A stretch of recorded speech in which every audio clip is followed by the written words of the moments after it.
Live from Hampton, Georgia. Welcome, race fans, one and all, back to Green Flag TV, where this afternoon we get set to close out the first round of playoff competition for season number 3 of the High Tide Racing League MF Racing Designs Premier Series.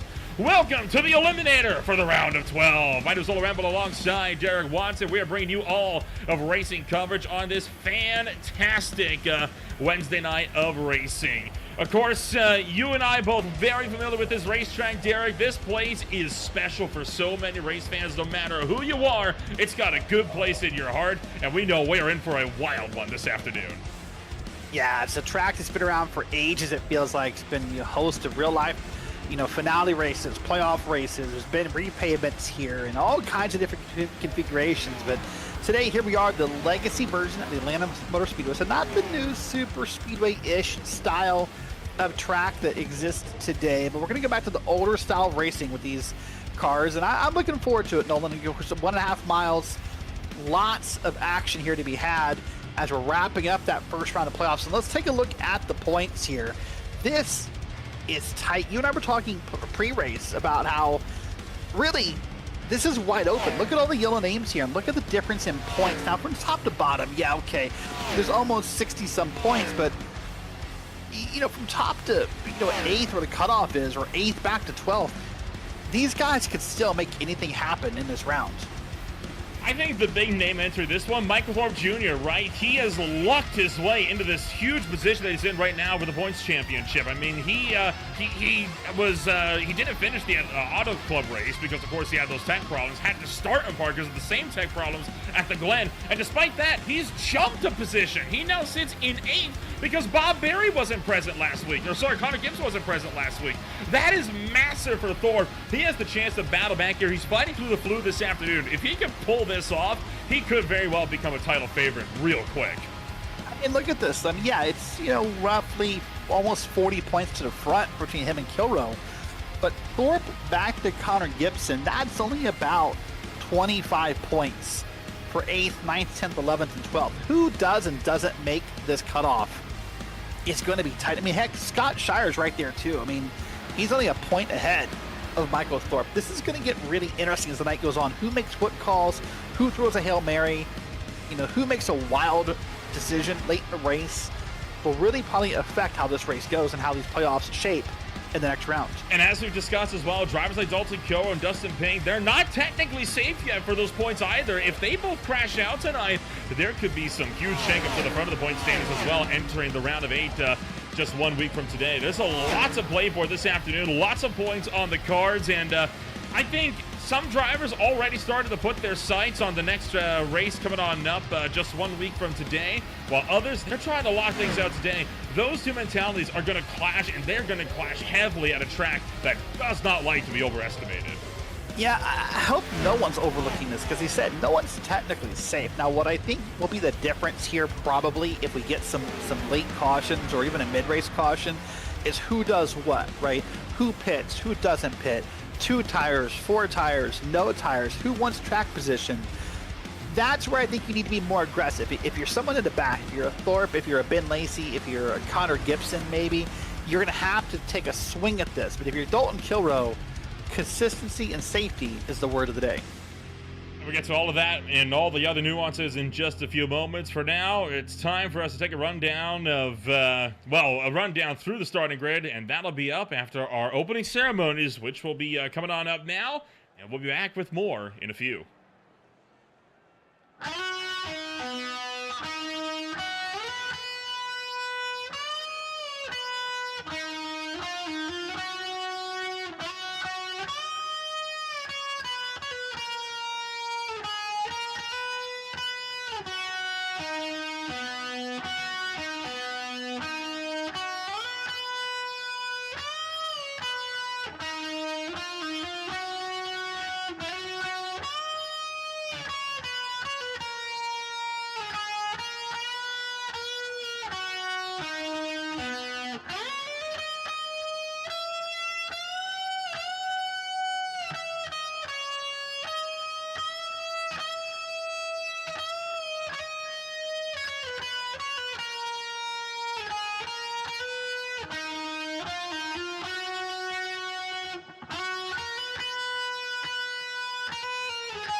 And with that, time to take a rundown on how everything's going to shake on up as 23, potentially 22 cars get set to roll out from Atlanta Motor Speedway on a Monday afternoon. Starting the pole position this afternoon, we are going to have none other than Benjamin Lacey up on top. He stands alongside Jaden Hobb for the Nexus Esports crew on the front row. Justin Ping is in third, Ty Marasco back in fourth, with Scott Shire in fifth, Dalton Kilroe in sixth. Ryan Dees is back in seventh with Thorpe Jr. down to eighth. Then it's Larry Bell and Sean Williams to round out ninth and 10th.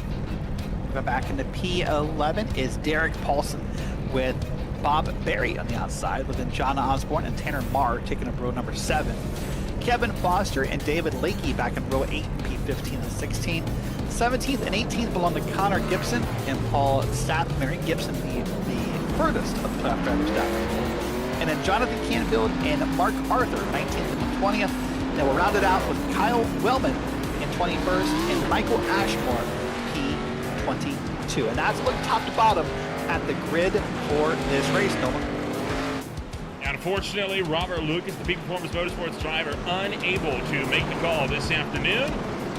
So he is going to be down and out in this one, and we are going to, get set to roll on out. Benjamin Lacey up on pole. Last season here, took us a few attempts to try and get a green flag lap in. In fact, took us about 4 attempts just to get to turn 1. Is that going to be similar here tonight, or are we going to make a lap in this time?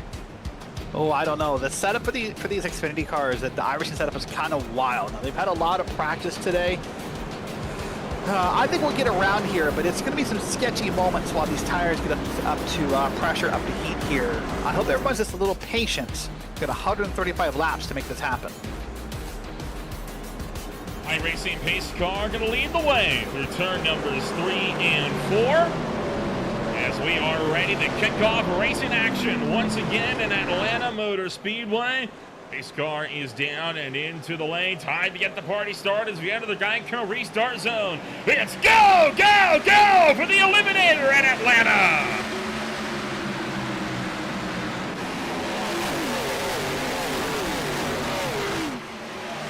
Boy, oh boy, Nolan, already look at the 2 lines here. Look at the gap that they left between Ben Lacey and the car behind him compared to the top lane. That is a massive gap on the bottom lane. This is not a quote-unquote drafting track as we refer to the New Atlanta, but to an extent it is. And look at that. With that move, with all the gap on the bottom, Jaden Hobb was able to get a run down the back straight and already made the pass for the lead.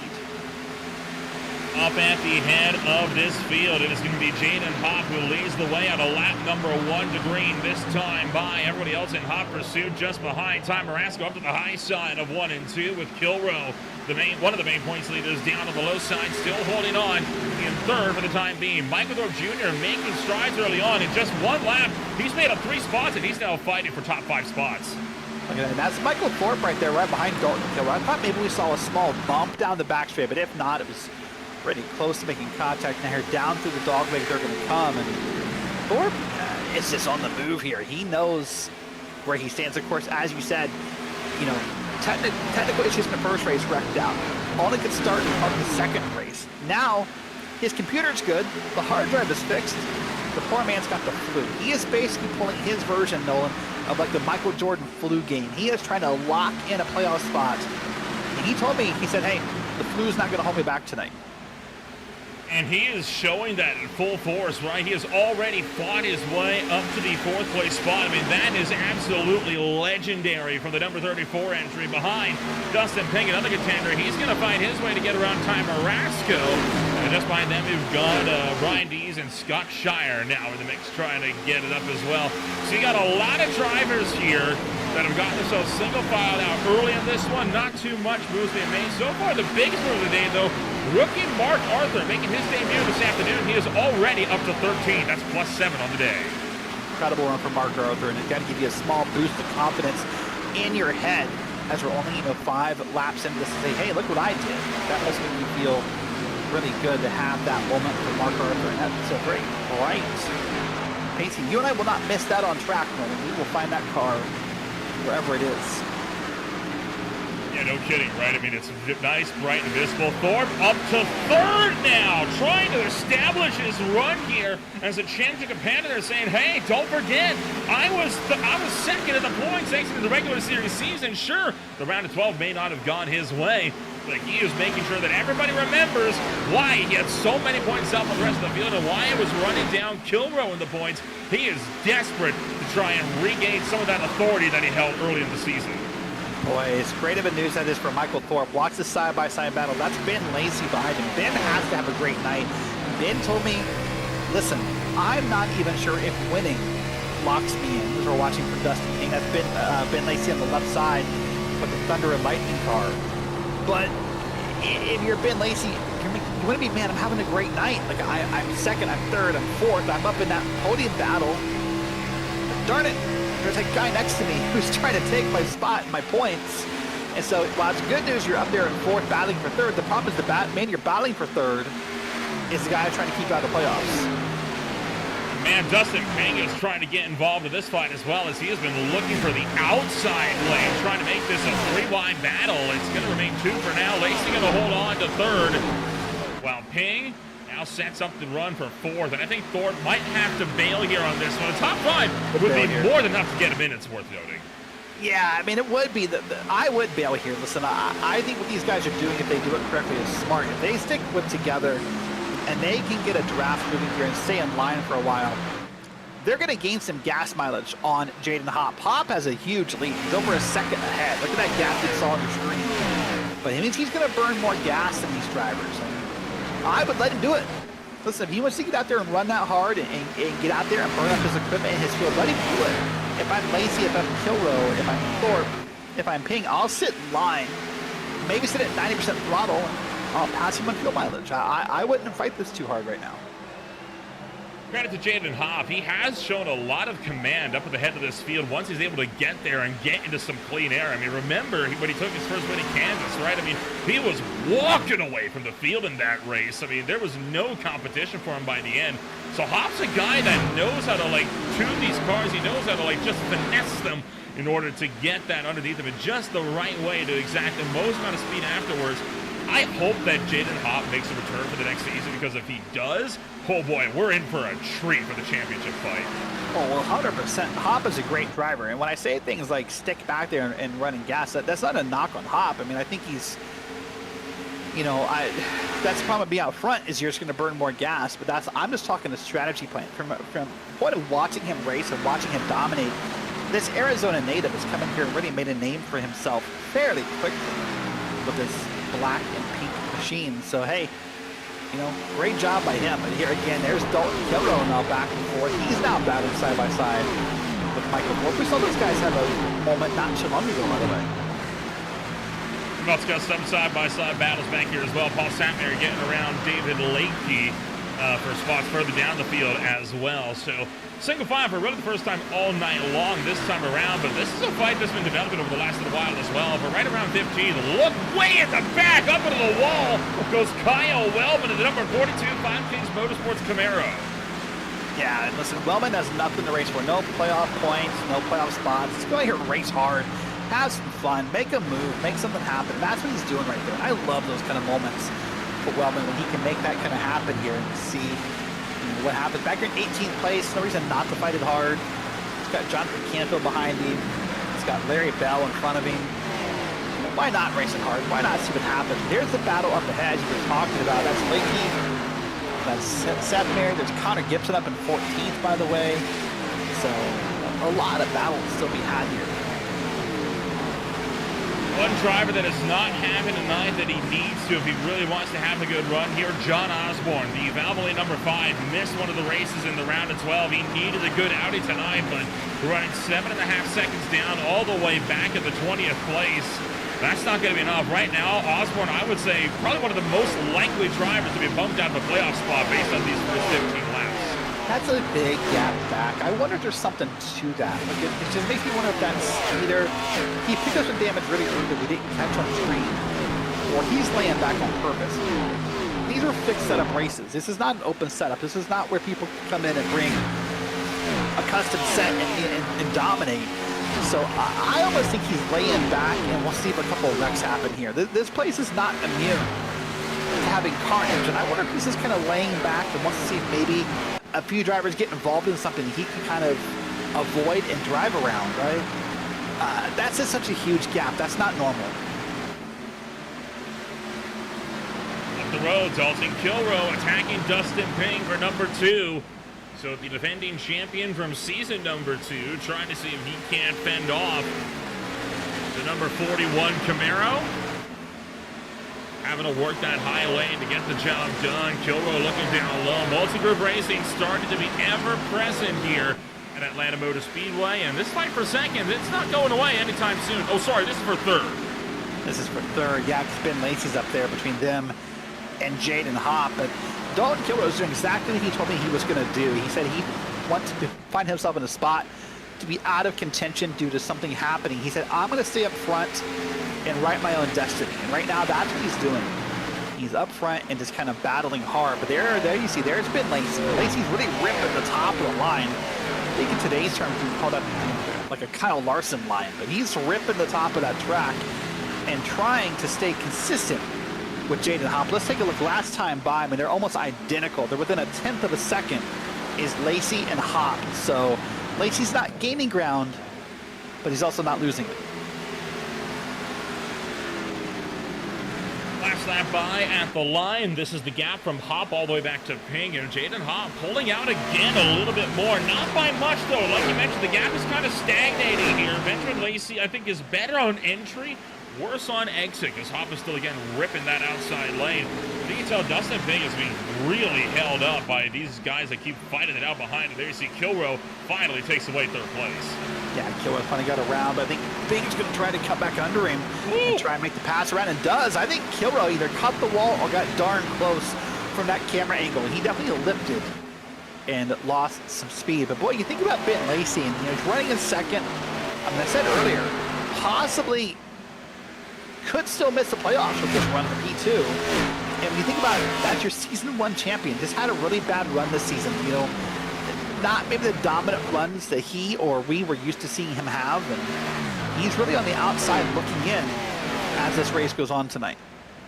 It's worth noting it's not like he had to contend with a lesser field of season 2, right? He was in the Final Four. He was in the final race, fighting for that race at Homestead Miami Speedway. He was in the mix with Dalton Kilrow for the championship. The only reason why he really lost that was because of a late race caution that screwed him on the strategy. Man, this season, like I said, just has not gone to plan for the California native. It's a big shame to see that he has struggled so much this season, and now with him having missed the race, could be on the outside looking in. By the way, Mark Arthur is up to 10. Yeah, it's a bit Lacey currently 6'10". He sits behind Bob Berry by I think 11 points. He's got Bob Berry by some spots here. That'd be good for him. But then it's Thorpe, Shire, and Lakey ahead of him in points, and they're just not far enough apart. So that's going to be a problem. Here's Derek Paulson on board, the North Dakota native, and look at that. Pretty great job tracking out there. I talk about that a lot, how I think a lot of drivers really don't track out far in the corners. What that means, you get down to the corner, and he'll run at decent speeds, playing with the throttle, see the speeds going up and down. But a lot of drivers don't get up close to this wall. What happens when you don't do that is you don't get all the speed possible out of the exit of that corner, and you're just losing time little by little by little. Hold on, Recky's out, or Yellow's out from here. We're wrecking. That's what I tried to say in turn 1. Oh boy. Satmary, big hit into the outside wall, it looks like, and that car is toast. So Satmary may very well be out of this race. That saves Mark Arthur's top 10. You had seen him just find the outside wall in the middle of 1 and 2, and well, that's going to help him out a huge bunch. It's going to help a few different people out here, so we'll wait and see when the replay loads up. Here it is. And got some bad news for John Osborne fans as well. Oh. That's the 24 up against the wall. Oh boy, there's Osborne. That's the 84, yep, and others involved. And Osborne has said, quote, "I'm done." So he'll get down pit road and get that. But right now, that 5 car looks to be out of the race and out of the playoffs. From the look of what happened there on that wreck, it looked like Osborne had the left front just rip off, or the right front get ripped off of the car. Here comes everyone down pit road. That car ahead, that's the wrecked car. He's just pitting early. He'll take the penalty and move on from there. But here's everyone down pit road. Hopp, Lacey, Gibson, or not Gibson, but Dalton Kilrow, Dustin Ping, and more as we come down pit road here. And I suspect everybody here is gas and 4 tires. Everyone here is going to want to be safe and just take the obvious call under caution. Watch the cars lift up here. Fuel only for your race leader and for Lacey. And a lot of them. I mean, this is sort of interesting in the sense of, you know, there was the concerns last week at post-race about number of tires and whatnot, but I'm a little surprised someone didn't try this take 2. Watch this again. Oh, that's the big wreck. Man, there's just more people piling on through. Nothing Lakey did wrong there. I mean, Satmar just squeezed him into the wall. Lakey had nowhere to go. He was against the outside wall already. And the hard part, if you watch it, again, watch this on board here. This is from the Valvoline machine. Thought he was clear, right? Thought he was clear. Thought that he was going to be good in that lane. You could argue he probably should have moved down to clear it more, but there was a car down there. But then the problem is that car came up and closed that hole he was looking at out of the race. Well, I'll tell you what. John Osborne out of the race. And out of the championship now. Out of the championship. So we have our first elimination then, is what that means. Yeah, and I think also out of media availability as well. John Osborne's already left the Discord. He does not desire to talk about that in a moment as well. But yeah, that's going to be our first one. So that's one of a few spots. If you're Michael Thorpe, if you're Ben Lacey, it's kind of good news. I know it's maybe bad karma to root for, you know, harm to others, but it's good news that there's one car down there that's not going to try and pass you for points. It's amazing how different the mentality shifts once you get into these critical elimination races, right? I mean, the next elimination race that we have, it's going to be the one that sets us up for the Final Four, and it's one of those races where you gotta get the elbows out of these races if you want to have a chance. And the next elimination race, again, Phoenix. Holy cow, if ever there's a track where you can get the elbows out, it's there. Yeah, we got to get there though, right? I mean, it's an interesting route next time of tracks. You got a super speedway in there, as you said. Got Phoenix in there. There's been lots of beating and banging to get there. But here our pace car is down. And Connor Gibson, by the way, is going to lead us back around.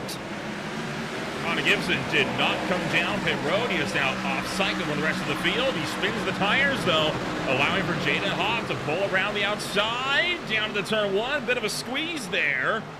So far, no dice, and Gibson proudly flying the Canadian flag on his race car. He's going to fall back to second. Hoff gets into the race lead. The setup-wise, the difference between Connor Gibson and the rest of these drivers, obviously most of them didn't take tires. The problem will be that all these guys are being weighted down by the amount of fuel in those cars. They're going to have a little bit more weight in the back, if you will, kind of holding those cars still and steady.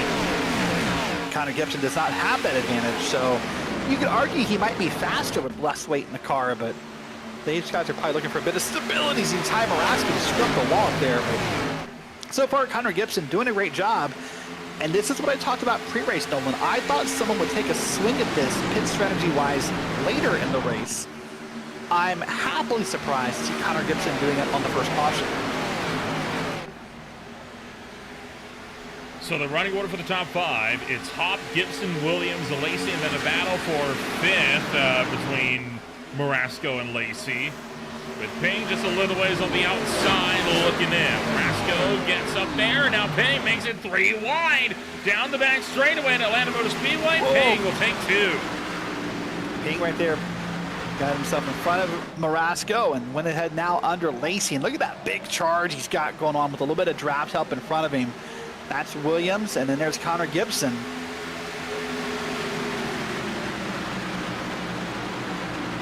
Gibson going to drop back to second. First driver on fresh tires, by the way, is in the mix here. Dalton Kilrow clawing his way slowly but surely to this field. Only 2 cars took tires on that stop, and those drivers are Kilrow and Paulson, while Justin Ping has just stolen the lead away from Hobb. Well, I think right now there's a lot of drivers who are mentally taking notes, right? Let's watch this pass again, and let's see, Dustin Ping just got up under Jaden Hopp into 78, and here comes the 81 on by Just powers his way through the bottom of the corner and makes the pass. But I think there's a lot of drivers right now taking mental notes. You know, how is Dalton Killer doing on new tires? How is Derek Paulson doing on new tires? Are they making passes? Are they holding the corner? Do the tires seem to matter? And that will probably affect some future decisions here in this elimination round, right? If you get the feeling that maybe new tires don't serve him as well as you thought, you might, you know, might not be as inclined to make a big move like that. I don't know. Side by side, 2 rows deep, Lacey, Thorpe, Dees, and Paulson all entering the mix. Derek Paulson looking like he's managed to get his car figured out. Previously when we've seen him, it's been all white, but now he's got a nice bright Xerox paint scheme up on that race car, so he's going to take to the inside. Michael Thorpe Jr. inserting himself into these battles. He is one of those drivers, again, that is on fresh rubber, so he's got a lot of overspeed with these guys, and he's slowly cutting his way through one at a time. And watching a car on new tires is always fun because the way they stick the corner. Watch that car in the bottom, that bright multicolored car. Watch the way he's going to stick the corner here. There's no great movement in that car. It doesn't wiggle around. He's able to get in the gas pedal sooner. And it's just fun to race when you can do that. It's fun to pass people because it's almost like they're standing still when you do that. You know, it's so much speed and power. But here he is now in a little cluster of cars. He thought about forcing it 3 wide, Nolan. I thought he was going to do it, but then I think he thought better of it. I kind of got boxed in there by Marasco and Sean Williams, and now Connor Gibson, who again, not only is on the old tires, he didn't even come down for fuel on that stop like everybody else did.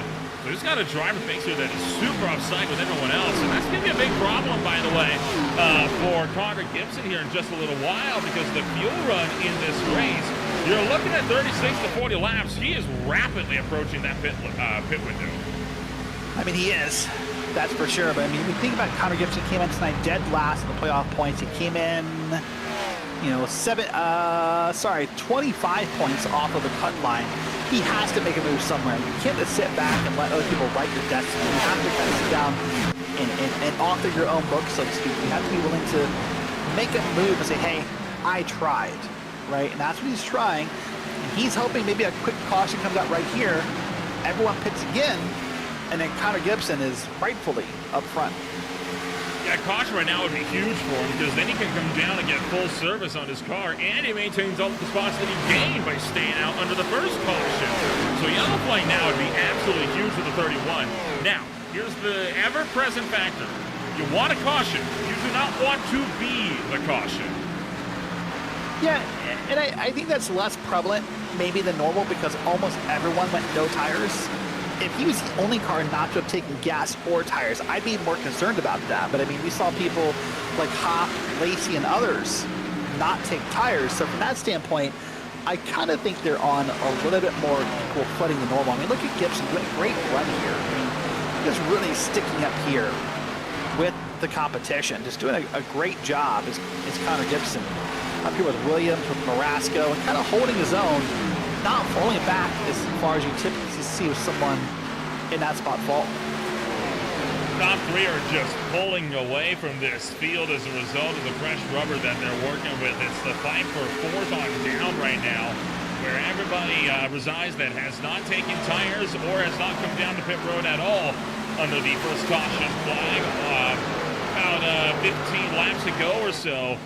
Marasco up high, trying to fend off Sean Williams, Thorpe, Gibson, Dees, Lacey, all to mix, and Mark Arthur, again, he's going to be trying to battle his way back up to 10th, not too far off this pack as well. If I think of as Mark Arthur, this might be intimidating in a way. I mean, look at this on the scoreboard on the left of your screen. Look at all those yellow names wrapped around him. That's got to be intimidating. So you want to come out here, you want to race hard, you want to have a great race and a great day, but like, don't really want to affect the playoffs in your first race. You don't want to be that guy who came in and caught someone a spot or, you know, what have you. So it's got to be a little intimidating for Mark Arthur to come out here and race that hard. But he's doing a pretty great job so far. So up here racing in P11. I mean, that's 10th, 9th, 8th, and 7th right ahead of him. So Mark Arthur very easily in the mix here. Ryan D's right now hanging on for the last spot inside the top 10 as everybody else makes their way down to the round to turn numbers 1 and 2 for the 39th time this afternoon. Tom Marasco going to pull clear from Sean Williams down on the low side of the racetrack while everyone else is starting to procession out a little bit behind, except for this pack here with D's, Gibson, Shire, and now Arthur getting in the mix as well. And sooner or later, I mean, I know you don't want to interrupt the playoffs, right? But if you're quicker, you got to go eventually. Oh yeah, I think probably he'll spend more time getting around these drivers and what he needs to, just to make sure he doesn't become the headline of the story. But yeah, you're right. If you're fast, you got to go. Just got to go safely. And I'll tell you what, that call you made earlier, that is correct. I believe that's Connor Gibson. I heard to say pitting. Oh no, that's not Connor Gibson. I heard a pitting call come through the radios. Is that David Lake? It is, and he's got a lot of front-end damage on that machine as well. That was for the first caution that came out a little while ago. Gibson stayed out on the racetrack, so Lake is in, likely for damage repairs, and that could very well eliminate him for the playoff run as well. And that's going to be a little harder to come into and see what happens. But Lakey came in good on the cut line tonight. But let's see. Oh no, 31 cars pitting. 31 has announced the pits, so we'll see right there. That's Connor Gibson. He intends to pit this time by. And as you said, this is that downside of staying out down to that caution, is that, well, he's basically out of gas. And stayed out as long as he could, just could not force the issue any longer than he was. While Lakey, by the way, was good on the playoff run, he was only good by 10 points. That is not a lot. Well, really good by 13 if you count Bob Berry. And right now, Bob Berry is not, well, Bob Berry is in a position where he'd be able to run that gap down. He would not be able to get the run, though. However, Benjamin Lacey might be able to do that. Yeah, we can see here comes Gibson now off the pit road, and there's the leader. So Gibson will end up a lap down, at least for now. Now what Gibson has to hope for is that it stays green, and that it stays green long enough for everyone to kind of cycle through. We'd have to get to another, oh gosh, probably another 20, 25 laps before I think that's a prevalent conversation, because these cars all pitted under caution, not 25. We're in 44 now. But if you're Connor Gibson, I guess you're hoping for that, or you're hoping to be the first car a lap down. You would have to fight Michael Ashmore for that to get that open. Kind of talking about Atlanta here, right? I mean, a lot of people like to talk about the current Atlanta Motor Speedway and how, well, nowadays you got to pit in off of turn number 3 instead of off of turn 4. The pit road here on this old scan, it's still an extremely aggressive entry. Yeah, it's a difficult entry, right? As most ovals are, but especially here, I mean, you're still coming pretty fast. I think that's what people tend to forget at times about this track. Even the old configuration, this is still a fast track. At one point, I think this track was like the fastest non-super speedway on the NASCAR schedule. It is. You know, in the Cup cars, you can get, you know, at one point with the way the track was configured, it paid I think, you know, over 200 at this track. So a lot of speed to be had here. While we don't maybe go 2x2 super speedway style, look at this big line here. This is still a drafting line. These guys are still fighting for momentum here in this configuration of Atlanta as they're now offset 3 wide. Arthur has had enough waiting around. He's going to take the spot away from Sean Williams, putting him up 13 on the day. Now 3 wide with Thorpe, trying to go all the way to the top 5, and he's going to do just that. Marasco up the track, catches the wall in the middle of 1 and 2. That's going to slow him up some more. Now Arthur's got clean air. We can see what he can really do when he opens up the taps.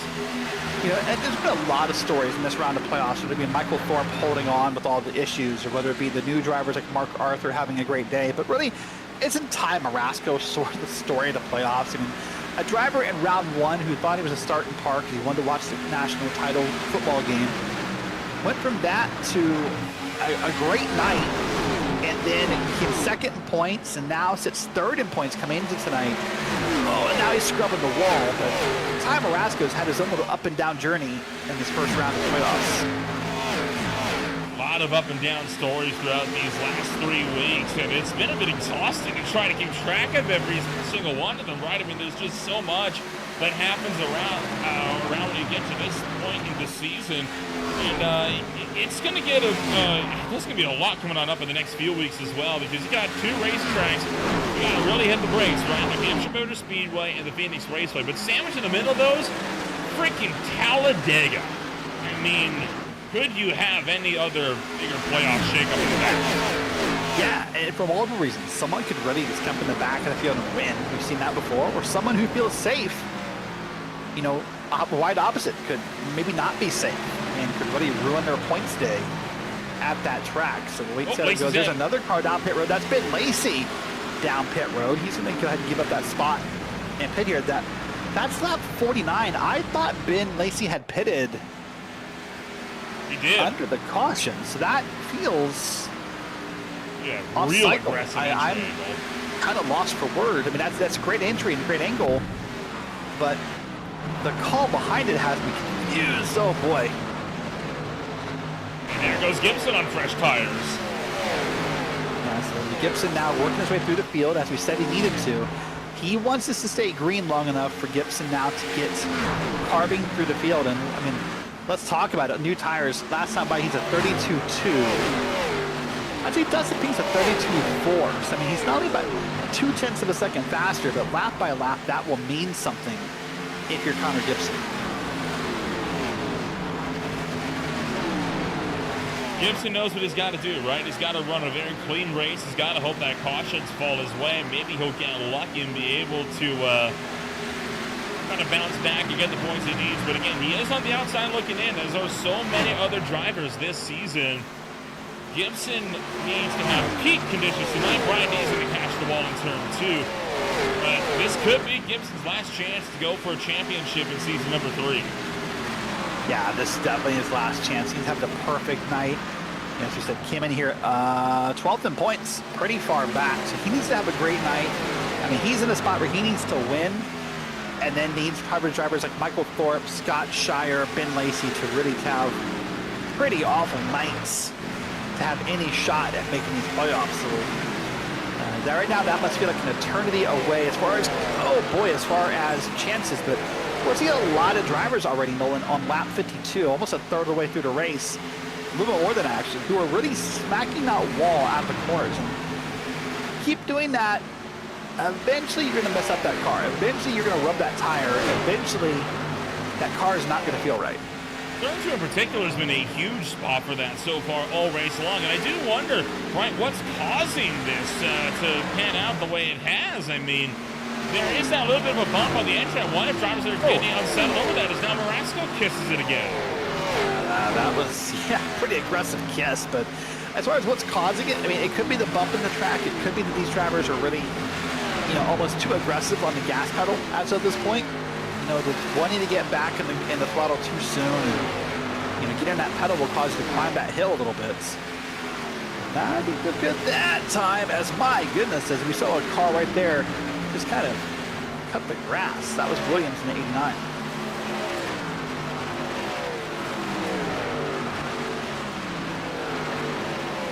So Williams, Marasco, Dees. Now that it out, three-way fight for the 8th place spot up front. Mark Arthur has caught Scott Shire for 5th. You got a battle starting to develop for the lead as well. Over the last several laps, we have really seen Dustin Pink being run down by Dalton Kilroe. About half a tenth a lap on average, and Kilroe now within 3/4 of a second. So you got a fight for the lead that's going to pick up before too long between the two drivers that are leading the points. Yeah, that's what I'm saying. This is almost no surprise in a way that here they are leading the points. Now they want to lead the race, and just they're both having an incredible night. But I mean, in a way, you have to think, by the way, that one of the bigger fall-offs of the night, Nolan, is Jaden Hopp. Like, we went from Hopp leading this race by a decent amount before the caution to being pretty far back after the caution. I don't know if it's just a strategy that play off, or if his car doesn't react as well in clean air as it does dirty air, but it's almost surprising how far back Jaden Hopp is. Well, remember, he didn't take any tires on that pit stop, right? The top three have. The top three are still on fresh tires, and Jaden Hopp, out of all the guys that didn't take tires, he's 4 seconds ahead of the guys that had it and are on the same strategy as him. So honestly, he's not doing terrible considering the strategy he's on compared to the rest of the guys that are on that strat.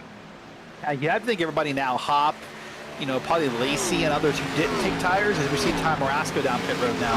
Those guys had to be rethinking that decision, right? But man, if I'd have known that was our only caution in the first third of the race, I had to imagine everyone else would have probably taken those tires as well. But that's the decision you make sometimes. You know, you have to see how it plays out. Here's Scott Shire, by the way, down in that 4 car. He's trying to run down Mark Arthur. Shire right now only like a couple points ahead of the cut line. He is P7, and he is 1 point ahead of P8 at the start of this race tonight. And he has his opponent 1 spot behind him, so I think they would be tied for the cutoff spot. Yeah, my current projections for drivers that will be in or out, I'm thinking Kilroe, Ping, Morasco, Dees, Williams. Those are kind of the obvious guys, right? The guys that are up in the top 5. David Lakey is question mark for me. I think Lakey I think will be fine. Shire should be fine, maybe. Thorpe will be fine. Benjamin Lacey, though, I think it's a race between Lakey and Lacey for the last contending spot here. And remember, Lacey had that really kind of odd pit stop under green. That was really, I think, could have been on schedule in any way whatsoever, right? I mean, we went green on lap 25, and I think he pitted around lap 48, 49. So I don't understand. I mean, unless Lacey's trying to set up a run later and math it out, you know, kind of count it backwards, quote unquote, I don't see how this plays in his favor. Lacey's now a lap down, and when you're a car who's desperate to make the playoffs, it's hard to it'd be a hard sell to get me to go a lap down if I was trying to fight for a cutoff spot. Tanner Marr is out of this race as he was in the pits, and I'm thinking he may have been blocked for speeding on pit entry.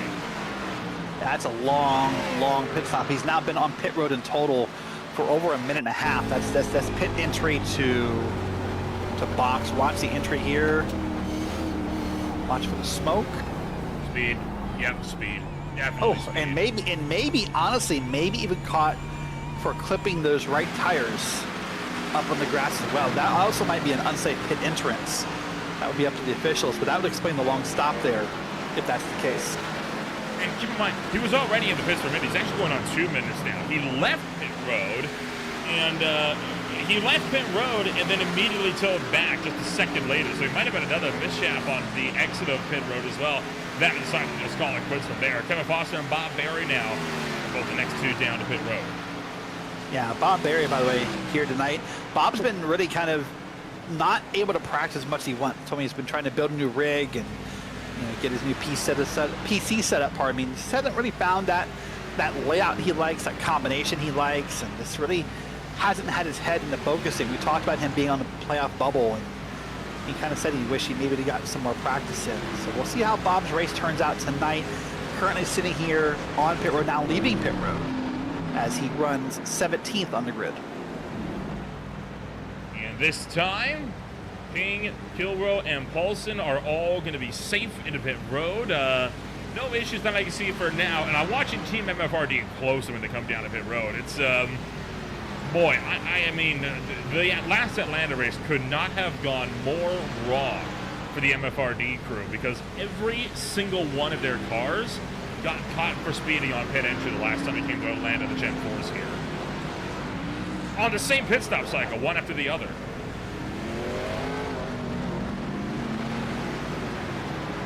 All right, well, now everyone down pit road. I heard the 48's pitting. 16 of Jonathan Canfield's going to come down pit road. So this will be a full cell stop. This is about normal. This is about 40 laps since the only caution of the night so far. So here's that 12 machine. That's Mark Arthur. Now down pit road here. And so this will constitute the stop. Now the good news for one person is Connor Gibson. Remember, he pitted on lap 40ish. Just he didn't stop in the yellow. At this rate, I would think Gibson would have had to have unlapped himself by now, and he has. He's now back on the lead lap. Jonathan Canfield will make his way down to pit road as well. And in fact, you can see, you notice how our timing over has been kind of busted a little bit there. That's because Canfield was not in the lead. His pit stall, though, is right at the start-finish line, so I think he missed it, backed up across it, and kind of glitched it for a second. Now it's been corrected and put him in his right position. Yeah, it always happens with high main scoring when you have someone pitting right on the line. It's always kind of confusing where they're going to come out. There's still a couple cars left on pit road. Well, that's our first successful set of green flag pit stops, Nolan. I would think math would tell us we'd have one more right around lap, let's say 105 to 112 would be our next window for most drivers, and that'd be the last one we have. Yeah, fuel mileage not going to be in play this afternoon, not unless we get like a really weirdly timed caution to kind of shake things up, but well, we're at the halfway point. This race has flown by, right? I mean, already 67 down, 68 to go at the line. I mean, this race, when it flies by, it flies by. Oh, yeah. I mean, we're doing 31, 32-second laps. Basically 2 a minute is how the laps here at Atlanta work. And you're right, they do move fast, except when you're in the car. This is that point in the race I love as a driver when you get to go from counting up to counting down. There's something in my mind that always kind of ticks and goes, oh, okay, we're counting down the laps. Now I can start to like breathe and go, okay, we're almost there. But when you're counting up the laps at first, it feels like that count up just lasts for an infinity. You know what's kind of funny about that is in endurance racing, it's the opposite way around. I mean, when you're at the very start of the race, I mean, those first like 2, 3, 4 hours, they will just fly by you. You get down to the last hour, though, you feel like you've been there forever by the end of it. Yeah. Yeah, especially if you're in the lead, right? Especially if you're in the lead, you're trying to hold on to it, and you're like, oh, get this clock moving faster. Yeah, that's very, very true. There's that marble machine, the 17, doing a great job. There's Ben Lacey ripping the top again. That's one of the few cars we've seen really consistently rip the top. And we've seen Dalton Kilroe get up here a little bit. That was not even close to the top. He's now in a battle with Dustin Ping. This is the battle for the lead, by the way. And they're going to come side by side down to the dogleg, and I think Kilroe will take this one. That's a beautiful angle right there on a camera shot. Boy, these guys are battling hard, and I would think what they're doing is they're letting Derek Paulson into this race little by little. I mean, Paulson's almost 5 seconds back, but as these guys race side by side, if they're not careful, they're going to lose some of their speed. Kilroe still holding on to the right rear quarter panel, starting to pull alongside as you get up to turn 4. He is not letting this spot go. I mean, he is like a dog with a bone right now. Kilroe wants to be in the points lead as we enter the round of 8 this afternoon, and he is trying to do everything in his power to upset Dustin Ping from making that move happen. And some people would say to themselves, hey, why are these guys doing this? Like, they're basically locked in. Like, why would you race side by side? Why would you risk something? There's a few answers. One, pride, right? We all have that as race, right? It's hard to let that go. 2, is momentum. You know, as we come into the next round of races, you want to go in there with the momentum saying, hey, I won a race, or hey, I made an awesome pass on the guy who is the points leader. And you want to have that ability to have you say that. So that's why you still race hard. When you get lax in a race car and you start kind of letting things happen, that's when things go bad really quick. Absolutely. Sometimes you can afford that, and we've seen that in other series, right, where drivers will say, I had a good run. I didn't want to take it because I didn't want to risk the champion situation this close to the end, but in these types of rapid-fire playoff formats, you're almost left with no choice but to try and be all aggressive all the time, because you never know what might happen later on down the line to mess you up. And in fact, Kilroe knows that very well when his championship bid was snatched away by Dustin Ping on that lucky yellow at Homestead just a year ago. There was Michael Ashmore, and he just kind of went ahead and wisely let these two go. Doesn't want to be involved in any battle here. Got back out of line, and now back in line is Michael Ashmore. So here we go now. Now this is going to get interesting. Now these two, Kilroe and Ping, are starting to catch cars, lap cars, one by one for now. There's David Lakey ahead of them, a couple other cars on forward. This will be easy for them as long as they catch them one by one. If we get to a point where they're catching traffic that's sort of side by side, or maybe even back and forth in line, that's when this could get a little bit more tricky.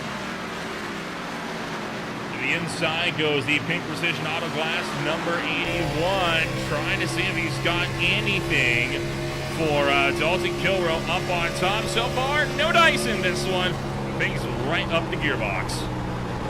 Yeah, Pink doing a great job. Just wants to stick here, wants to make his presence felt, right? Wants to say, hey, I'm still here. I'm still racing you. Like, I'm not going away. So if that's what you're counting on, it's wrong. But let's take a look here. Watch Dustin Pink get down to the corner. Man, look how much time he gains here through 3 and 4. Look, I mean, it felt like he almost like closed that distance, but then Kilrow starts to pull away again out of the corner.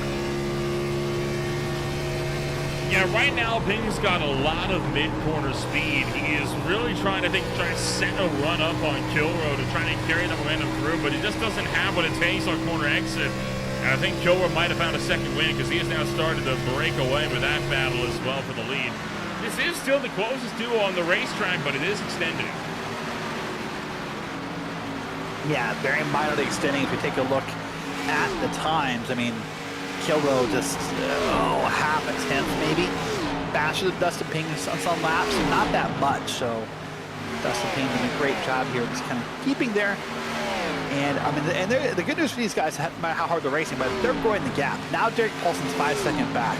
Jaden Hopp is now 10 plus 10 seconds. And so these guys are growing the gap while racing one another. And sometimes those two things don't always go hand in hand. Sometimes you have to make a decision. Do you want to race your opponent right in front of you, or do you want to gap the field? You don't always do both at the same time. Battle started to develop way deep in the field. In fact, just in front of your leaders, it's a three-way brawl between Kevin Foster, Bob Berry, and Jonathan Canfield. So one of the playoff contenders is in this fight, and that is the number 75 coming caught in the middle. This is for 13th, 14th, and 15th on the racetrack, and they are only a handful of seconds away from the race leaders because there they are at the back of the shot.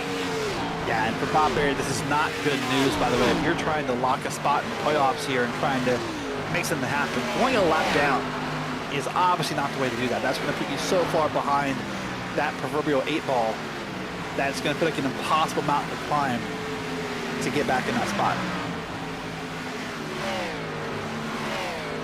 Canfield looking down low. Bob Berry trying to see if he can't throw something into the mix.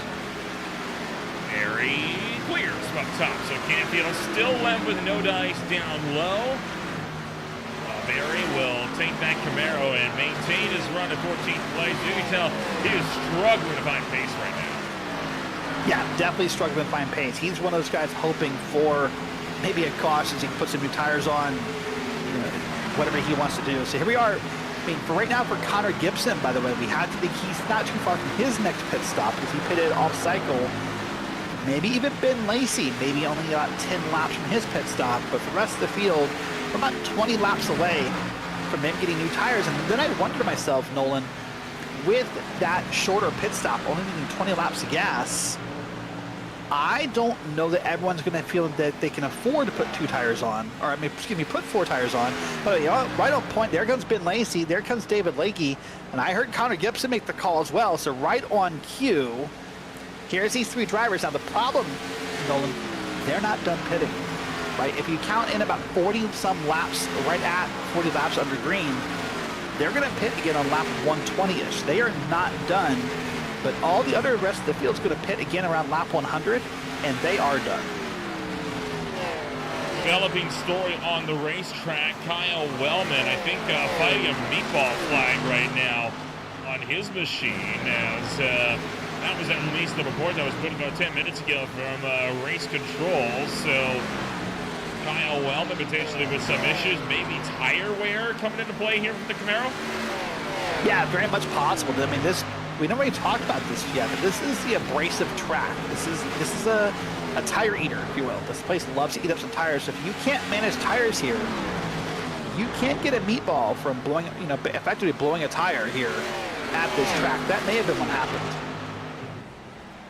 Well, we've still got a long way to go in this one, and we've still got over 50 laps remaining over in the final race in the round of 12 this afternoon. So while the battle for fifth starts to pick on up, and then Semmershire gets through, yourselves a quick step back. When we return, it's more racing action on Green Flag TV. You won't miss a second as we go side by side.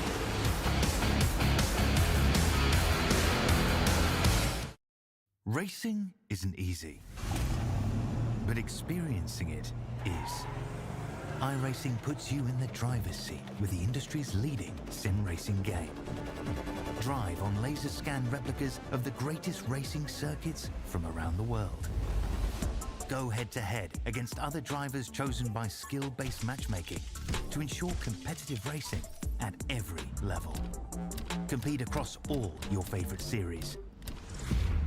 In officially licensed cars, engineered to deliver the most accurate driving experience possible.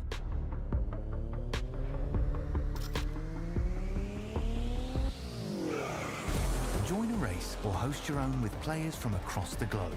Race against the computer or in a league with friends. Feel the thrill behind the wheel. Visit iRacing.com.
Back to Green Flag TV. We are still in the midst of this longest Green Flag run of the race so far. Only one caution on the afternoon, and right now Dalton Kilroe still maintaining a strong race lead, 1.7 seconds over Dustin Ping. If you're just joining us, welcome to the High Side Race League MFRD Designs Premier Series. I'm Mullet alongside Derek Paulson. Alongside Derek Watson, sorry. We're bringing you all racing action tonight. Yeah, I'd love to be where Paulson is right now. Hey, if you put me down there in third, I'll take that one. That's not a problem for me. Yeah, Paulson's doing a great job. But, yeah, welcome back in. During the break, didn't miss anything. You saw Ty Marasco scrub the wall. Scrub might be a gentle word, but yeah. Found the wall would be the word. So he is now down a spot in P7. But overall, I mean, right now, who knows what's going to happen? We got 30-some, 40-some laps to go. But right now, the way it sits, you got Shire in 5th, you got Thorpe in 8th, you got Lacey back in 16th, a lap down. I think we're going to come out here with the way that everyone came in this race point-wise. Everyone who was safe is safe. Everyone who wasn't safe is not safe. Now, we're not done. Still got a number of laps left. But as of right now, from what I can tell, that appears to be where we stand.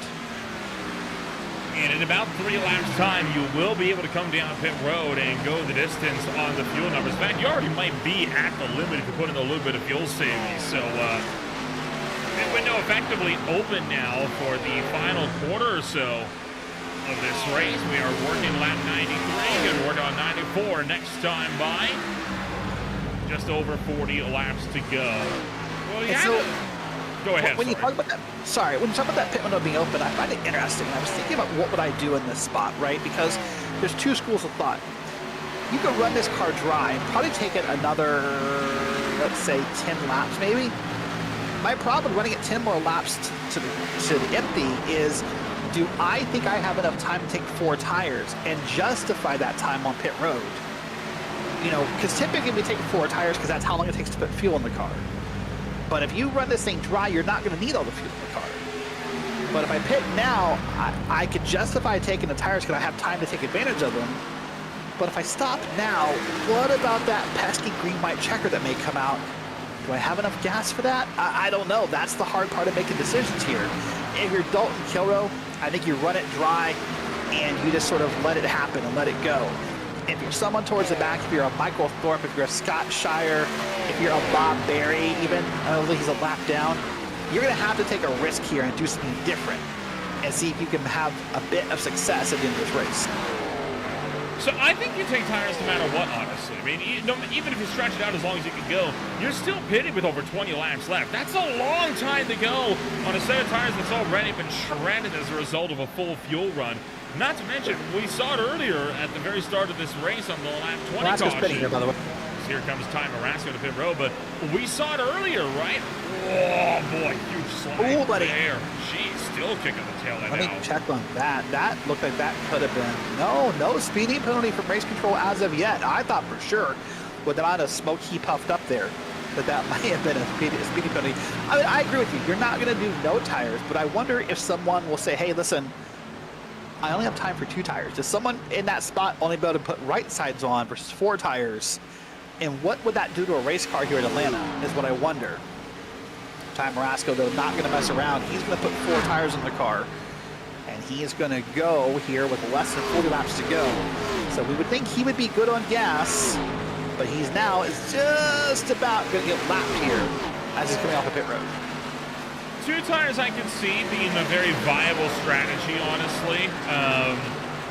That, at that point, comes down to your own confidence in your ability as a race car driver to keep stability in the race car. Because while, yes, you're going to get a bit more speed with having 2 tires, and you're going to gain, I think about 5-6 seconds, as opposed to having to only take,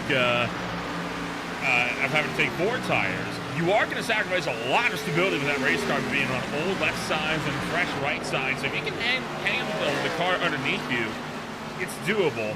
We talked about it before this race started, right? It's a very loose racetrack that these guys have been battling all night long. 78 degrees, not the hottest. The track temps. Kyle Woman gets into the wall again, by the way. Oh, he's into the wall big time, actually, too. He really is. And by the way, I want to say I'm really impressed with these drivers, top to bottom. There was some concerns I heard from talking to some drivers pre-race about how loose this car was on this track and how it can sort of glide around out from under you, so to speak. And here comes Brian Dees down pit road. And we saw that one first caution. I thought in my head, hey, maybe this is the beginning of something. But I mean, you know, knock on wood, we're about 80-ish laps, maybe almost 80 laps into a run here. And that's an incredible run for no matter what car track combo you're running. That just speaks to the quality of drivers, the patience they're having, and what happened here. But now pit stops are about to begin. I think I heard Larry Bell's about to pit. Other cars are coming with him. So final round of pit stops. That's kickoff in earnest with 35 laps on the boards. That is more than enough to take a full tank of fuel. Get yourself sorted for not just the rest of this race, but some overtime attempts as well if it comes to it. There's Derek Paulson and there's Larry Bell. And have both made their way down to pit road. And got the fight for 9th, picking up as well. And there's Kevin Foster in the 8. That bright green machine doing a great job here. Just kind of running around, turning some laps. And then there he comes down pit road. Oh, who is that? Is that Bob Berry behind him? That looked like a late decision. It worked out, but that looked like a little bit later entry than what you're used to seeing here at Atlanta, I thought. keeping track of cars, seeing if we see any of those attempts at two-tire strategies. So far, it's been 4 across the board for the 5 or 6 cars we've seen come down. Michael Thorpe Jr. Entering pit road this time by. He's going to slow down with more than enough room to spare. And now Dalton Kilbrough looking to do the same. Kind of towing the line a bit more, but it looked like he locked it down as well. Yeah, you got it locked down. No speeding violation there. But boy, that car was wiggly coming off the track. I was a little concerned he was going to lose control of it, but did a great job with the 41. And so here comes everyone on around Jonathan Canfield. Put this time by the way. Shout out to Jonathan Canfield for racing tonight. Been having some weather issues in his area, so was able to get some electricity and some internet access and race tonight. But at one point, he was unsure if he would make the race.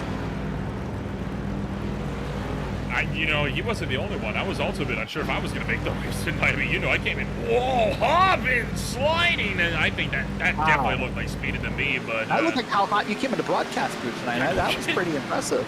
I got caught behind a snowplow today when I was coming down the Trans-Canada Highway, so it was interesting, you know, going down the highway at like 40 kilometers an hour, but holy cow. Yeah, no, that's going to be speeding for sure. That is not, actually. I do not see a speeding really? Brian. No, I do not see one. I'm stunned. Oh, whoa. What's going on here? Thorpe's slow. Off. There is Thorpe really slow. Is he just having a hard time getting the tires warmed up? I'm not sure. Let's watch this again. Oh, yeah, that's cold tires. Around. That's why it's slow. Oh, that's yes. Luckily for Thorpe, quote unquote, luckily, is he avoided the yellow cone in the pit road entrance. So that's not a penalty. That's just some time lost here for Michael Thorpe. Watch it again. Yep, there's the counter steer. See, look at that. What I love about that move right there, by the way, if you watch the tachometer as he goes through the grass, that thing was down in the 4,000s. He was basically what looked to be off the gas pedal. Let it save itself, and then got it back on. Oh, no, look at that. Cost him air like a skateboard at the X Games. All 4 wheels off the ground, and Thorpe pulling off another one of those signature saves. And we released our best saves of the month, and he was mentioning, I think my Martinsville save should have made it in there, and well, I think he's sending a message there to me. Yeah, and he will be in the best saves of the month for this month, at the way that goes. I hope so. To say. So we got a couple cars left to pit here. Those are the cars off cycle. That would be, I think, Ben Lacey, David Lakey, and Connor Gibson. I think they're going to have to make one more with about maybe 15 to go. And that should be our last pit stops unless caution were to come out and affect that some way. So there on the bottom of your right of your screen, you see all the different pit stop strategies people took and what's going to work out. And boy, oh boy, I mean, I adore what Ben Lacey did. You know, I often believe, Nolan, a key to success in life is to be better than, less than, or different than your opponents. But Ben Lacey went the different than approach. He tried something different, took a swing at it. I mean, and we're not done, but as of right now, it doesn't seem like that's going to pay off. I think he needed at least another caution at the right point for that strategy to manifest itself, and it's a caution that hasn't come. And I mean, it's a bit wild that we haven't gotten any yellow flags. I mean, the season 1 here, 7 cautions. It's a bit of a wreck fest by a mile and a half standings. You know, 7 yellow flags. That's not a small number for a track like this. Gen 4 had 4 cautions here. Now, granted, 3 of those 4 were in the first 20 laps of the race trying to get to turn 1, and all 4 of them were in the first half of the race. But this is going to definitely be looking to be one of the cleanest Atlanta races we've ever seen on Greenflight TV. Boy, Bob Berry almost put a stop to that. You saw that car kind of wiggle through the dog leg, but at one point he was pointed up towards Ben Lacey, and it sort of came back from under him. But there's Bob Berry going around. Others really passing Ben Lacey. I mean, again, I have to say this, you know, I have a lot of respect for all the drivers in this league. You know, I try to make contact and have conversations and get to know them a little bit, but I'm stunned that Ben Lacey is having the run these past weeks that he had. It's hard to describe. I don't know if it's just bad luck, if it's a lack of focus, if it's just the tracks he doesn't like. I don't know. Oh boy, that was a mess right there. That's Dustin Ping, that's Jaden Hopp, that's Bob Berry, that's someone up there in the car ahead. Derek Paulson. Derek Paulson up in the car ahead. Yeah. This is the fight for second here. This might be your yellow. And they almost came together there. I mean, Dustin had to jam on the brakes because Paul's was side by side with Bob Barry. The other got run over from behind by Jaden Hopp. And now David Lakey is the car that's going to be split by these guys. He's going to be put 3 wide in the middle. You got it worked out here. Now it's Hopp and Ping. By the way, Jaden Hopp, a driver who really started this race dominating. He's still up here in P2. It's hard to say he's having a bad night when, or P3, pardon me, when you're having a P3 run, but compared to that big gap he had, Jaden Hopp wants to get back up here. And this is a great night for Hopp overall as he came close to contact with Ping. With this Arizona native, you said it, if he comes in here and runs the next season, if he runs season 4 with this league, and he runs all season, I feel confident saying his name will be in yellow on the scoreboard come next playoff season. I really hope so. I mean, he's clearly an awesome guy. He's great to talk to, and I hope he's going to be one that we're going to be seeing back again next season. It's always exciting, right, when you get these prospects that come up through the championships and through the seasons, especially one that, you know, makes such a bold statement in the last few rounds of the season. It's something where, you know, if they stick around, they're going to be hot stuff when they get back on the racetrack. Yeah, and we saw some other moments like that this season, right? Some drivers who kind of flirted with the league, came in for a couple weeks, and maybe left when the playoffs began. We saw, I think, Justin Levine came in here for a couple races. If he comes back next season, he'll be a force to record with. And some names that have really kind of come up and down this board, you know, in the league currently. There's already superstars here, you know, a lot of quiet names, you know, Brian Dees, you know, Bob Barry's up here, David Lakey's up here. Who knows? You get hot at the right time, and you can walk away with a season without looking back. But again, this season's not over. We have the track next week. We have Talladega in 2 weeks. We got Phoenix in 3 weeks. We're a month away from our finale. Who knows who ends up where after this point? That Dega race, I am excited for it, intrigued, and kind of scared to see what effect it has on our playoff field. Yeah, I was about to, oh boy, hard hit to the wall for Dustin Payton there, but I was about to bring up, you know, let's talk about the next round coming on up for the playoffs, right? I mean, we start with Talladega's obviously sandwich in the middle, but then you have New Hampshire to kick it off, and you've got Phoenix to eliminate. I mean, that's a very unusual series of racetracks that put side by side each other on a playoff run, right? 3 extremely different racetracks. 2 of them are only a mile. 2 of them you have to really get on the bias for. 1 of them you're flat out 3-4 wide constantly. What do you make of it? I think it's really going to show us who is the best driver, right? That's why the schedules are often built in that manner, because leagues want to find out who's the best driver, not who's the best short track driver, not who's the best super speedway driver, not who's the best mile-and-a-half driver. Let's test it out, right? That's why some leagues love to put a road course in that moment. By the way, look at this. We're now seeing Dalton Kilrow just about to lap Michael Thorpe Jr. Thorpe came in here tonight on the bubble. I think is still safe when the points are done, but this would be a bit of a kick in the pants, if you will.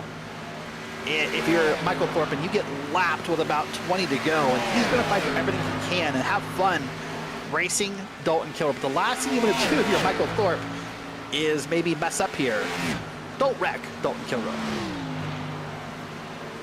Yeah. Very, very apt lesson, I think, to take to heart, especially with the guy that's got a 3.1 seconds lead over these guys. Moving down the field, Connor Gibson, Ty Marasco exchanging blows. They'll swap things out for the 7th and 8th place spots. Gibson now looking back for the inside, and that's turn number 3. He's starting to lose some time as well, and I think this is because Gibson might be having to think about pitting here pretty soon. Yeah, I suspect we're probably about a couple laps from that, if not now. Gibson, Lacey, and I think it's David Lakey. You now see a car down on the apron, and it's got to be one of those guys who needs the pits. And here would come Gibson any moment now. These guys hoped for a late yellow. They hope to have something work out in their favor. Maybe some lucky dogs, but that just seems like that is just less and less likely as the seconds tick down. There's Ben Lacey down pit road. Benjamin Lacey is into the pits for what will end up being his final time of the night. Connor Gibson will have to do the same in the next couple laps or so. They try to gamble. They try to go long on these stints to see if they could maybe get a lucky break. They didn't get it, and now they're only going to be fighting for spots that are off in the lead lap. Yeah, I mean, that's unfortunate for those guys. I feel bad for them. It's got to be frustrating and just everything you can think of. Demoralizing, defeating, you know, frustrating, whatever word you want to use there. But Connor Gibson, look at that. He is just riding around here again. He is determined to run this thing, I think, out of gas and see if he can wait for that yellow. Last pit him lap, I think 81. But here he comes. He just made the call. He is pitting this time by. He's run it as far as he can. With 15 to go, he was hoping for the yellow that never came.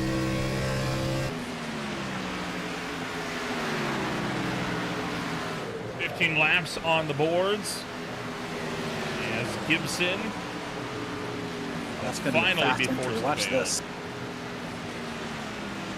I wasn't sure he was going to get that car down to speed. That felt a little fast, but good job by him. Got it there. And all right, well, now we have 14 to go. I think pit stops are completely done. Michael Thorpe, the car in front of you right there, is the first car a lap down. So if we were to get a yellow, he would benefit from a lucky dog. He would be a happy person to go to race for this. Right now, as you said, Lacey's behind him on the board. Connor Gibson's back there. I think he's safe. Bob Berry is somewhere. Bob Berry's behind him on the back in 12. Michael Thorpe, since the race is out, and be happy to know he's likely safely in the playoffs.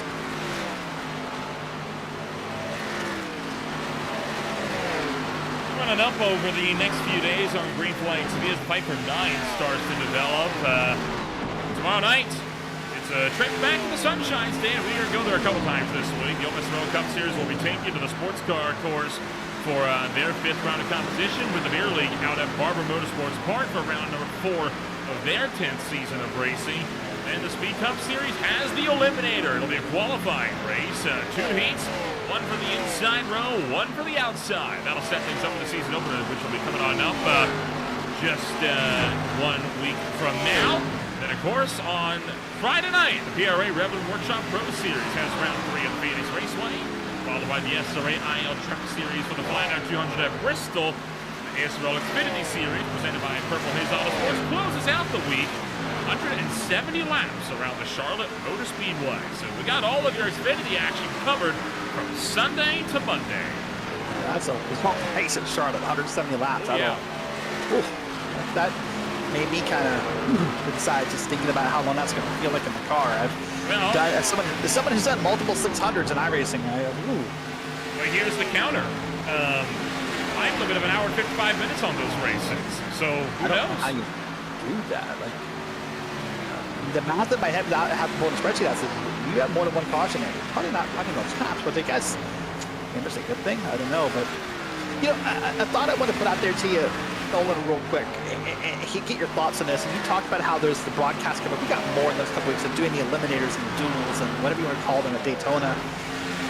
Am I weird for having the itch and the urge for someone to do that same format somewhere else? Like,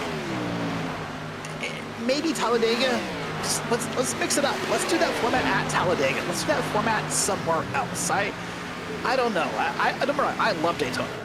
As a racer, as a commentator, it's fun. But I want to do that format somewhere else. I mean, obviously we have Indy 500 stuff for Indy 500. I don't know. I just think that same format of duels would be fun elsewhere. I'll answer that in a moment. Larry Bell just had a moment off of turn number 4 as he had to actually escape through the infield grass here. But you're not wrong. I mean, you've got, oh my goodness, almost looked like you aimed for it in a sense. But you know, you got all the Daytona stuff, right? And it's January and February. Everybody's at Daytona. I'm with you. I wouldn't mind seeing it somewhere else. I mean, heck, I wouldn't even complain about just seeing like a classic heat race form being employed on tracks that aren't short tracks. You know, 2 or 3 heats, 15, 20 cars apiece. You know, a couple of 10-lap runs, reset, 75-lap main event. Solid 2-hour show right there. Yeah, I'd love to see some creativity elsewhere. Maybe someone to pick up an event in the summer. You know, obviously, I know E-Racer used to do the old Firecracker event, which now iRacing themselves has sort of taken over. And this year, iRacing themselves to do a firecracker, but it's not going to be the old format. It's just going to be a straight-up race. So that's my encouragement to some leagues. You know, bring back an Indy 500 experience, or bring back you know, let's do it in the summer. Let's do it for Dega or Daytona in the summer. I don't know. I'm itching for something. Maybe it's just the thought of you and I covering so many of those. We go, man, maybe we could do this throughout the year and not just all, you know, packed into 2 weeks. Well, if you want to have the full Indy 500 experience, Classic IndyCar Series has got you covered there, Derek. I mean, they've got a full pole day, they got a full bump day, and they've got a full Indy 500 race complete with a custom 3-wide start with a designated pace car driver. So, I mean, they got everything. They bring out all the stops. And last time we were there, we covered their last race with the 10th season on Green Flag TV, and boy, 3-wide photo finish after 500 miles is something else in an IndyCar curriculum. I bet it is. Well, I'll tell you what, something else is the domination that Dalton Kilrow has put on this field as we're wrapping up the laps. 5 to go here. He is now almost 3.5 seconds to the good on Jaden Hopp. And this lap by lap, little by little, is lapping cars in the back of the grid. David Lakey will be next if we can get there the next 5 laps. But Dalton Kilrow told me at the start of the night, he said, hey, listen, I want to control my destiny. I don't want to be caught up in someone's mess. I don't want to get eliminated because of someone else. Well, so far with 4 to go, Dalton Kilrow has done just that. He has not only done that, he's written his own ending to the story. He has decided not to let someone else pen his story. He wants to go ahead and just put his stamp on it and say, I did it. I advanced because I earned it in the final race. There's been a deadlock since the start of January as to who would get the 4th race win of the season. Right now, it's a 3-way tie between Aaron Smith, Michael Gore Jr., and Dalton Kilrow. Kilrow definitely looking like he's going to be the one to break that streak this afternoon, and looking like he's going to be ready to take his first win since December 16th, right all the way back in Iowa. And yeah, they had a 3-week break, but that still feels like a real long time. Yeah, it does feel like a long time, doesn't it? I was thinking that in my head. I was trying to kind of mentally map it out, like who, you know, when did Kilrow win last for a driver? Only about 4 races, but 4 races, but the 3-week break. Yeah, that's right, with that holiday break involved. So, yeah, it felt like forever, but here's in a moment. It's going to feel like the first time in 2025 for Dalton Kilrow. More than likely, a couple of laps left. Weird things can happen. I said it right there, and Kevin Foster. That's a wild heads ride. up. Hold on to it. He's going to get it locked down. Holy cow. Well, let me tell you what. Earlier you said Michael Thorpe was mad for not being the Green Flag TV Save of the Month Club. Watch this. Gets it up again, like we're rallycross driving. It's going to keep it. Now, I think he's in the gas the whole time. If we can see an in-car either during or after the race, I'm not sure that man lifted. That's wild. White flag is out, though. Dalton Kilrow one more time around. He's going to lock in this win. Cautions are off, so we're just going to get around here one last time. Kilrow rides the middle of the corner, comes up off the corner, nice and safe here. At this point, I bet he breathes a big sigh of relief, Nolan, knowing that for the 4th time this season, Nolan, remember, we'll say Dalton Kilrow's a winner. Of a 3 and 4, no competition, no pressure behind. Dalton Kilrow takes win number 4, and in doing so, locks himself in for the round of 8. What a good drive for the 41 car. An absolutely commanding performance all day today. No notes. Just keep doing that. You're going to find yourself a new champion. Yep, just like that. That's all you got to do is just race like that every week, and you'll be successful as you can be. Here's a race around. This is Brian Dees and Ty Marasco, and they're going to finish with Marasco ahead of Dees, but Dees put every ounce of effort he could into making that pass. Now the question is, how do the points shake up after racing action this afternoon, right? I mean, I think that's going to be something that is on everybody's minds, and we'll tell you as soon as we know. But for now, let's take a rundown of what your starting grid is going to, well, what your race results look like, after a wild one this afternoon. 135 laps comes home. One Dalton Kilrow taking the race win this afternoon as he burns it down to the front straightaway. A very solid drive for Kilrow with Hopp in second, Ping in third, Paulson fourth, and Shire to round out the top 5. Moving back into P6 is Sean Williams with Ty Marasco in P6. Then you got, it's Yeah, sorry, let's try it again. It's Scott Shire in 5, Williams in 6, Marasco in 7, and Brian Dees in 8. Those are the last cars on the lead lap, Nolan. Then it's going to be Michael Thorpe Jr. in 9th and Ben Lacey back in P10. Wellman, Foster, Arthur, Barry, Bell, Gibson, Canfield, Lakey, Ashmore, and Marr will close out the top 20. And from there, it was Osborne, Satmary, and Lukens to close out the rest of the field, with Robert Lukens, the lone driver, not to start racing action this afternoon. Dalton Kilroe taking the Polish victory lap at Atlanta Motor Speedway. What a drive that he had this afternoon. I mean, you don't often see this man on top of victory lane before Season 3. Season 3, though, is Kilroe's season, I feel. He has been a title favorite ever since week 1, and that's not looking to change going into the round of 8 here. No, right now that's the momentum ride that Dalton Kilroe wanted, and he is looking to ride that momentum into the next round.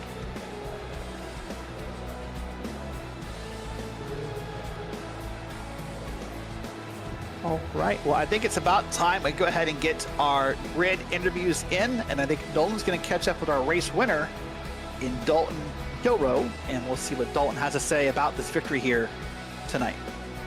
We sure will, as we're going to bring Dalton Kilroe down into the broadcast booth. It was a solid drive this afternoon for the driver, the number 41. Complete and utter domination, and Dalton, you break the deadlock in the tie to see who will get to win number 4 this afternoon. Talk us through a commanding drive at Atlanta this afternoon.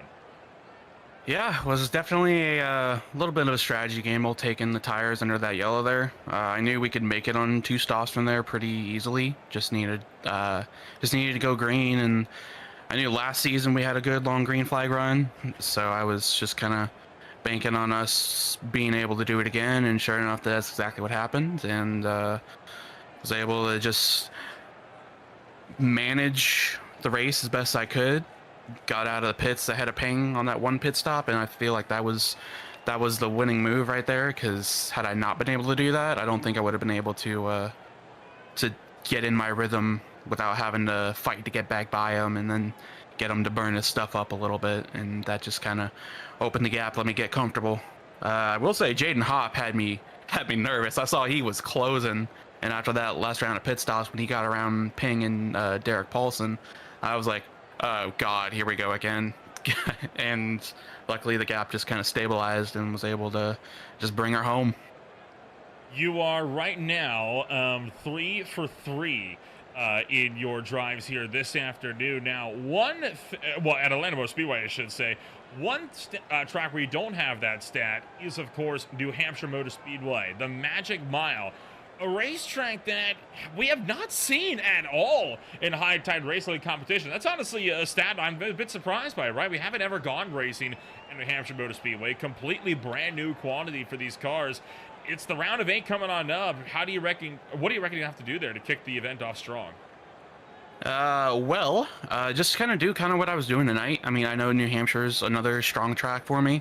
I was telling Derek before, I think it was before Watkins Glen last week, that the only track that I wasn't looking forward to was Watkins Glen. So pretty much the rest of the schedule I'm enjoying, except for Phoenix. That track can burn. But no, I should have a pretty good run at New Hampshire. Start the round of 8 off strong.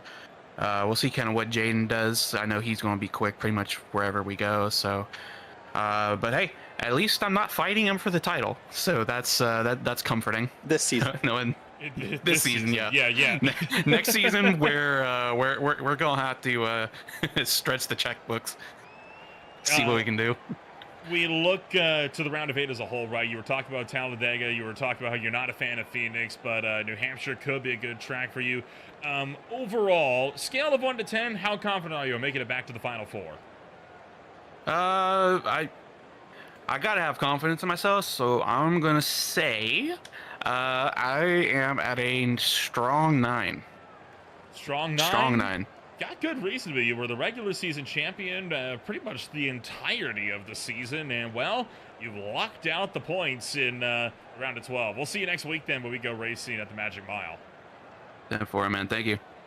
Dalton Kilroy comes home number 1 this afternoon and bringing it up number 2. The Arizona native Jaden Hobb taking yet another notch of the win column. He's standing by with Derek Watson. Well, Jaden, sort of becoming in the broadcast booth is sort of like I guess, a home away from home. You might as well move an address here. It would be a win or a podium. I think we've talked to you most weeks. You've now been a part of the High Tide Racing League. I want to ask you first off, obviously you're kind of newer to the league. What's the experience been like in these first few weeks of racing? I'd say everyone out there is a pretty good driver. It's always fun racing around everybody and showing up to this league each Monday night.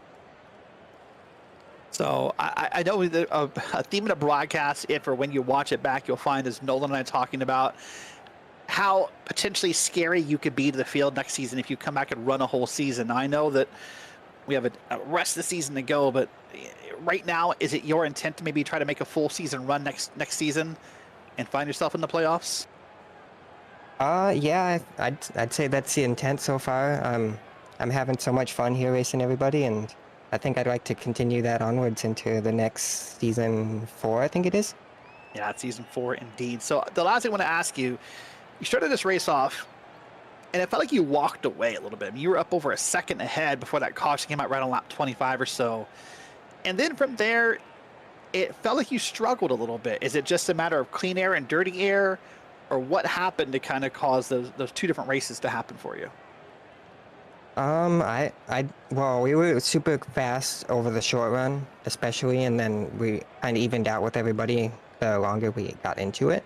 But after that yellow on 20 something, I did not take tires there because I figured we were gonna have a yellow sometime later on in the race. Obviously, that ended up well, it worked out all right, but I think we could have been maybe winning this race if I actually took tires under that pit stop. Yeah, I was going to ask you, hindsight being 2020, I'm assuming you and the rest of the field, assuming they would have done what Dalton, I think, and Derek Paulson did in taking tires, right? Yeah, I'd say that would have been the better off strategy.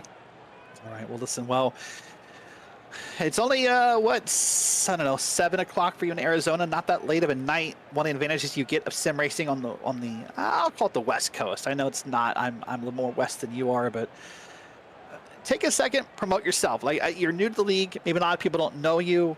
Is there any other racing you do? Do you Twitch stream anywhere?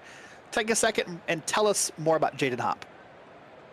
I don't know. There's not a lot to talk about here. I do a couple other leagues during the week. Excuse me. Don't really do any streaming. I keep meaning to do like a YouTube channel, but I also keep forgetting to do that. But I don't know. Not really much to talk about. I'm just blanking here. All right. Well, there's a lot to talk about in your performances so far. It's been fun watching you, and we'll see you next week. I hope it's fun watching me. Thank you. It is very fun. That's Jaden Hobb, driver of the 78. And now we'll finish up the round here by talking with Dustin Ping. Dustin, another podium for you, another great run. Man, you had some great pace running with Dalton tonight, side by side. What was that like? Pretty exciting. Running with him's pretty fun. I think I just wore my tires out too much trying to get by him, and then he just pulled away. So we were talking with Jaden a second ago, and he said, of course, knowing now, if he can know them and he knows now, he would have put tires on in that first caution. Do you feel the same way? Yeah. I was contemplating not putting tires on it, but then I winged it and just put tires on. I was like, I'll just get a lead and see what happens, and end up working out. So. Well, our next round, to me, it's very eclectic. It's New Hampshire, it's Talladega, and it's Phoenix. So of those 3 races, if you could keep one, I don't know, think you could win at one and get one off the schedule, which would you do with each of those tracks? I'd get rid of the first 2 and keep Phoenix. I'm pretty good at Phoenix. There you go. Talladega's a crapshoot, and New Hampshire's a crapshoot. So. All right. Well, listen. It's been a fun time watching. Of course, now you're up here in the playoffs. We're pretty positive without the points coming out yet that you're going to be solidly into the round of 8. Does that change your strategy or your perspective in the future races? Yeah, I'm going to try to play it safe and see where it goes. See how New Hampshire goes. Probably going to suck there. Dega, I don't know. We'll see. Like I said, it's a crapshoot. So. All right. Well, listen. Well, once again, another great race for you here tonight, and thank you for being here. And we'll see you next week. All right. Thank you. All right. That's the Hoosier Dustin Ping. He finishes P3 tonight, Nolan, and wow, it's sort of interesting to hear everyone talk about their own confidence and who they are and how they drive and what they're good at and not, and everyone has a different opinion. Everyone's got their own opinions, right? And I'm sure that even drivers that are on the outside looking in, I'm sure they've got their own opinions as well over how this, over how these next 3 races are going to go. We talked a lot about the races that are coming on up, right? I think now it's time for us to talk about the drivers that are going to be in the midst of these races as well. The points have been finalized. Advancing to the round of 8, Dalton Kilroe, Justin Ping, no surprise there. Ty Marasco in 3rd. Ryan Dees finishes out the round of 12 in 4th. Then it's Sean Williams, Scott Shire, David Lakey. And the final coveted spot, Michael Thorpe Jr. will advance into the round of 8 by 8 points ahead of Bob Berry, who will join the likes of Benjamin Lacey, Connor Gibson, and John Osborne from watching this championship play out from the sidelines. Yeah, and like I said, in some ways, after watching tonight's race, I mean, everyone, I think, from what my memory tells me, you know, if they were in to start the night, they were in at the end of the night. If you were out, you were out. It just kind of comforting for those drivers, maybe disappointing from a fan view a little bit to not have any kind of drama, you know, at the last laps of the race. But congrats to all the drivers who are in. But again, now that mindset changes, now you know there's still nowhere to run, even for Dalton Kilroe, who we saw have an amazing season, had an amazing points gap in the regular season. And it just takes one bad race, Nolan, and he could be scratching and clawing his way into the Final 4. One bad race is all it takes, and those bad races could come at any time. Look out for Talladega. That's going to be one of the big hitters throughout the next bit of the season. Want to give a real quick thanks once again to all the folks at home that have been watching along on Green Flag TV this afternoon. Coming on up, it'll be races at Daytona for the MSRL Cup Series and the Speed Cup Series. Really out of Barber Motorsports Park. PRA is going to be down at the Phoenix Raceway, and then of course the SRA will be swinging on back down in the round as well for their next race on Saturday night, with SRL swinging out to the World Center of not the World Center of Racing, America's Home for Motorsports on Sunday afternoon. If you want to find out more about who we are and what we can offer you, check us out today at www.greenflagtv.com. Might as well ramble alongside Derek Watson. Thank you so much for joining us. Right now, 12 enter the arena, 8 remain. We'll see how this one kicks off for the Magic Mile 7 days from now.